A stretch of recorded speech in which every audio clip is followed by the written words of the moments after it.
Aurora thinks we can win? Hey, listen, I believe in it, bro. I want whatever that guy's having. What a game, dude. What a game. Aurora 1v9, though. This guy fucking smurfed. I don't know who this guy is, but his mental, his attitude, absolutely everything. Happy New Year's everyone, and welcome to a new video. I decided to start off the year with a commentary of a very intense game that I played on my climb back to Challenger. How did we come back from this basically impossible game state? Well, let's go into a deep dive and find out. The matchup for today is Trundle, and I'm facing no other than the #1 Trundle top himself. In this matchup, there are two options for runes. First strike to maximize gold income since the opponent can't really do anything about getting infinite money, or the one I'm currently running, which is Areia plus double mana. How you choose which one to go for is by identifying other important variables in the game you're currently in. Notice how I'm stepping up to force the enemy back and make him miss minion XP. It's extremely important that you're as aggressive as possible early on, since your primary role as Aurora top is to put the enemy as behind as possible, especially a threatening split pusher like Trundle. I used my ward earlier to prevent the level 1 cheese from Trundle, but even without warding, I don't really feel pressured by the enemy jungler since it's a Nasus. He will for sure go for a full clear, and afterwards, even if he does decide to gank me, I'll either live the gank or trade 1-for-1 with Trundle if I play it out correctly, so I don't feel the need to back off. Eventually, I put Trundle very low HP, threatening a dive with my jungler. Now I just needed to shove the wave and everything was sorted. But my Aatrox ended up deciding to invade, and the enemy saw him and Trundle instantly knew he needs to back off. The problem that occurred here is that we both had two different ideas in mind. I think both line of plays are fine and can work out, but I played the wave in a way for a dive. I slow pushed it so Trundle can't kill the wave before Aatrox arrives. If I had known we would go for an invade, I could have hard choked the previous wave and I would have been there with Aatrox, ready to punish the Nasus. Because of these miscommunication issues, we end up in quite the unfortunate position that you're about to witness. Aatrox ended up going way too fast, and while I did move first from my opposing laner, Yasuo was in the fight way before me and Azir. I tried to salvage the fight, but Nasus had flash and Yasuo had wind wall. It ended up being a 2-for-0 overall for the enemy team, which honestly for my lane it's a very good outcome since Trundle lost at least 2 waves for the roam. But now you see where some of our problems started to exist. I left this awful situation and looked to TP back top lane. When I got back into my lane, I now knew that I need to get a lead as soon as possible in order to carry this game. So I started poking and poking and poking. I'm like the wolf from the fairy tale The Three Little Pigs, and I'm just huffing and puffing looking for a kill under his tower. And even to continue this analogy, we eventually got into a prime dive position. But we couldn't finish off the kill since Aatrox missed all of his abilities and I couldn't barely finish the Trundle off. I have nothing else to say, but I must be the bad guy in this story if nothing is going my way. Luckily for us, the enemies couldn't punish this failure of a dive and I just went back to grab the plate and reset. And we're back at square one. It's extremely important that I find a kill soon, since the dynamics of all range tops, Aurora included, is to find the lead through the laning phase and putting the enemy as behind as possible.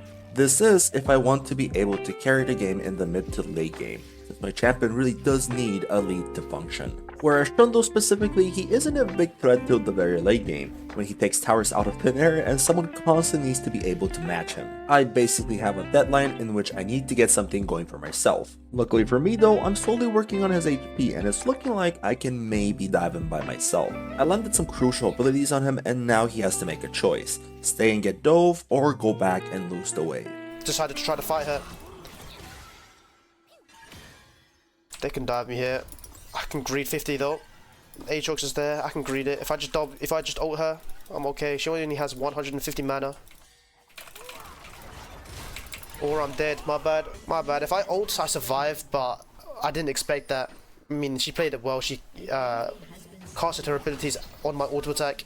Yep, I end up getting the much needed kill. Afterwards, I recalled and I'll use this time to explain the build I went for. I went for this build since, given the two team comps, we need bloodletters due to the amount of magic damage that we have. And of course, I am the best champion that can build it on our team.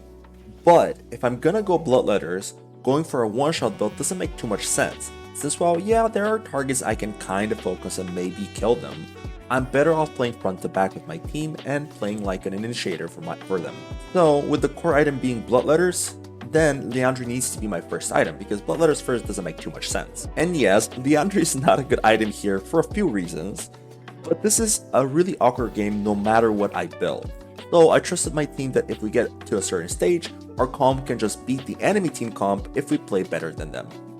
I also went for Morello since I am the best supplier of healing reduction on our team, and I also had Oblivion Orb already from the early game. And lastly, because I pre-planned all of this in Champion Select, I also went for Areia over First Strike. Going back into the game, the enemy Trundle was yet again low HP under his tower, so I was fishing for a dive. And I could have killed him, but everything turned on its head when I missed my Q and I got ganked at the same time. So I had to quickly choose to escape the situation and cut my losses. After a bit of back and forward, I was actually able to escape since Trundle prioritized pushing the wave over killing me, which I think it was the smarter move. But then another fight broke out and somehow the enemy Yasuo snuck in the bush next to me when I tried to go and help out. No clue how that happened. And this was supposed to be a very good outcome for us, but Tarek took a huge shutdown by accident. This is where the team morale dropped down drastically and where the clip I showed you earlier with Dragdar came to be. I gave some positive vibes into the mix since I knew this game was still winnable, especially from my point of view. After a few minutes of nothing happening and just patiently waiting, I finally got an opportunity to impact the game with a teleport that there was no way I can miss out on. I was able to grab the kill on Karma,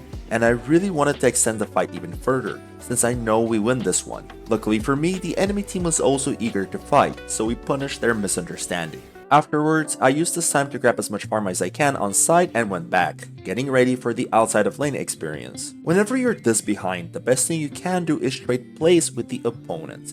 You just need any bit of resource you can get, even if it means losing something on the other side, since that gives you a win condition.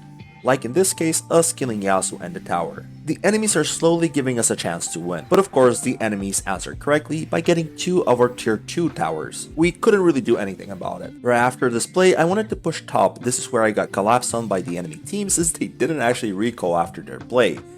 But I knew that this was a possibility, and I knew that this is actually not that bad for us, since this gives us the opportunity to take control over the bottom side of the map and push out the waves.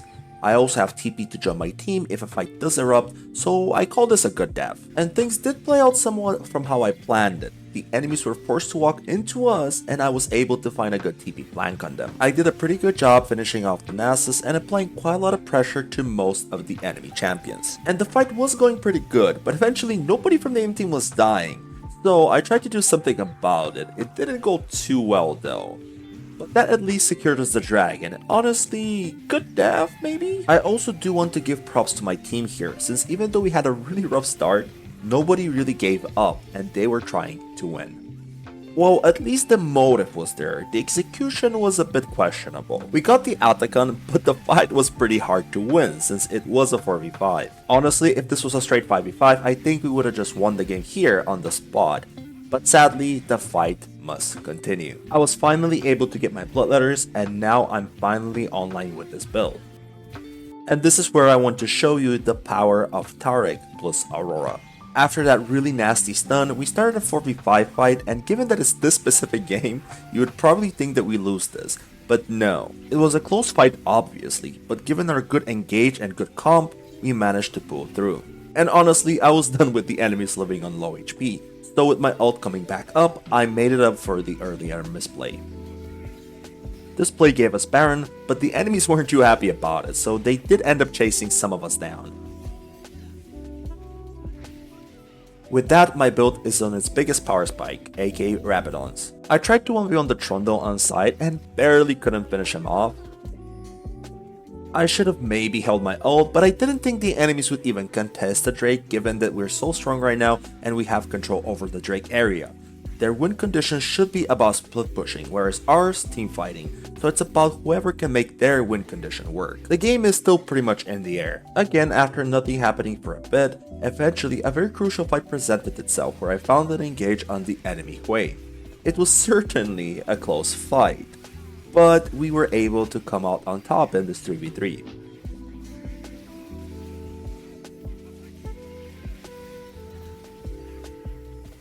Notice how I said 3v3, since while we were fighting, our 2 teammates lost their fight on the other side of the map, so I had to go and help them. I couldn't kill the enemies initially, so we had to slow chase together with my bot lane coming from the side.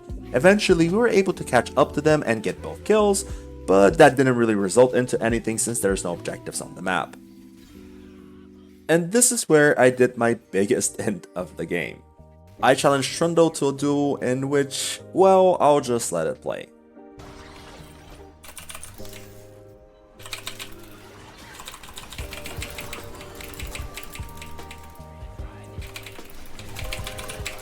Oh, got it.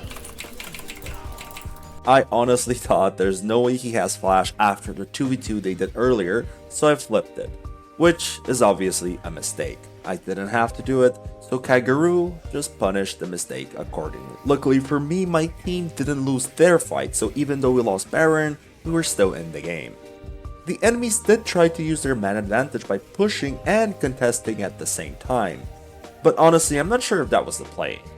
They did get 2 kills, but we secured So, and me and Ezra were more than enough to defend, and someone from our team really did not have any faith in us.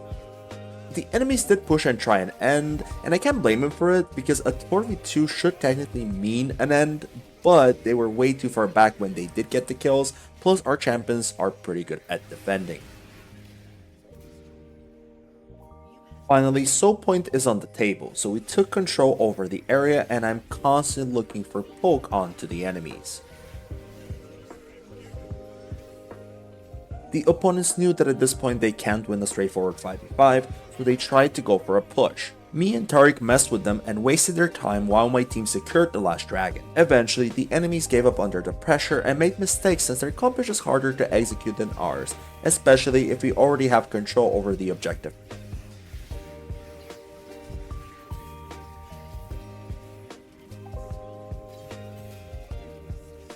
You might be surprised, but even with all that, the game was still not over. We settled with Baron and one last push was a must. This last fight was probably the most interesting one, so pay attention. I did the usual Aurora W into a scout for a potential pick and I kinda did find it into the Hui. Sadly my Q missed, but pushing him away so we can siege was my goal.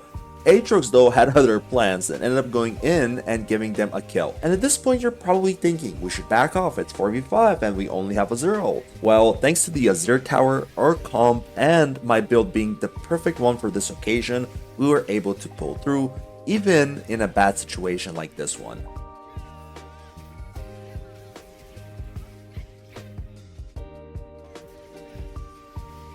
Oh my god, we won.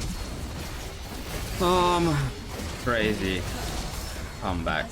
Those mid-game team fights I had to lock in so hard, bro. Aurora 1v9 though. This guy says sorry, but he legit 1v9 this game. This guy fucking smurfed.